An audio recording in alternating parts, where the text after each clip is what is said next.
संपत्तीच्या मुद्द्यावर शिवसेना भाजपचा संघर्ष आता टोकाला पोहोचलाय। भाजप खासदार किरीट सोमय्या यांनी शिवसेना पक्षप्रमुख उद्धव ठाकरे यांना त्यांची संपत्ती वेबसाईटवर जाहीर करण्याचं खुलं आव्हान दिलं होतं। शिवसेनेतल्या काही बड्या नेत्यांनी अफरातफर केल्याचा खळबळजनक आरोपही त्यांनी केला होता।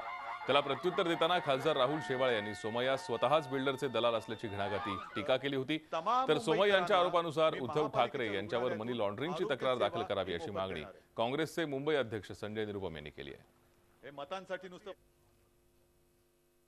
गेल्या आठवड्यात उद्धव ठाकरेजींना मी चॅलेंज केलं होतं। त्यांनी माझा आर्थिक व्यवहारासंबंधी भ्रष्टाचार संबंधी आरोप केले होते आणि मी त्यांना चॅलेंज केलं होतं, आयुष्यात एका पैशाचं कॉम्प्रोमाइज केलं नाही। मी माझे चोपडे, माझे बुक्स ऑफ अकाउंट्स, माझी बॅलन्स शीट, ॲसेट kiritsomayya.com वर आता जनतेसाठी खुली केली आहे। 2016-17 पर्यंतचे अकाउंट त्यात आहे। आता उद्धव ठाकरेची टर्न आहे, त्यांनी त्यांचे अकाउंट ठेवावे जनतेसमोर।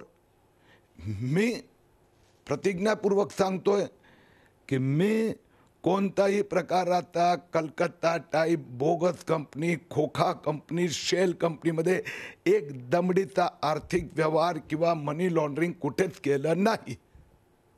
उद्धव ठाकरेची पाळी आहे, त्यांनी सांगावं। त्यांनी आपले चोपडे, बँक अकाउंट सगळे लोकांच्या समोर ठेवावे। पारदर्शकता तो होऊन जाऊ द्या ना। किरीट सोमय्या आणि उद्धव ठाकरे दोघांची पारदर्शकता लोकांना कळू द्या। तुम्ही आमच्यावर आरोप करतात, SRA मध्ये कोण उलटे सीधे धंदे करतो लोकांना कळू द्या। कोण कोलकाता टाईप कंपनीमध्ये बेनामी व्यवहार करतो लोकांना कळू द्या। कोण मनी लॉन्ड्रिंग करते। मी शिवसेनेला आवाहन करतोय, या 7 कंपन्यांची नावं वाचून दाखवतो।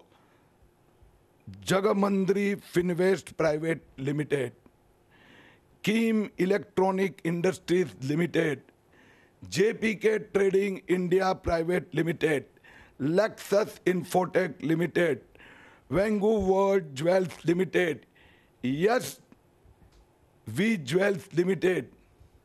या 2 कंपन्यांवर सेबीने प्रतिबंध घातलेला होता आहे आणि 2 कंपन्यांमध्ये छगन भुजबळनी त्या कंपनीद्वारा मनी लॉन्ड्रिंग केलेलं आहे, ज्यामुळे ते जेलमध्ये आहेत। या कंपन्यांमध्ये शिवसेनेचा कोणत्या नेत्यांनी व्यवहार केला आहे हे श्रीमान उद्धव ठाकरेजींनी जनतेला सांगावं। मुंबईतला कुप्रसिद्ध ब्लॅकमेलर आणि बिल्डरांचा दलाल किरीट सोमय्या याने जे आरोप केलेले आहेत आणि जी मागणी करतोय ते खऱ्या अर्थाने किरीट सोमय्याला तो अधिकारच नाही आहे। आणि जर मी शिवसेनेतर्फे आम्ही त्यांना आव्हान देतो, एवढीच त्यांना संपत्तीची माहिती हवी असेल तर भारतीय जनता पार्टीच्या राष्ट्रीय अध्यक्षांची पण त्यांनी संपत्ती जाहीर करावी। आणि भारतीय जनता पार्टीचं केंद्रात सरकार आहे, राज्यात सरकार आहे आणि त्यांच्याकडे यंत्रणा आहे, तर त्यांनी त्या यंत्रणेच्या माध्यमातून तपास करावा।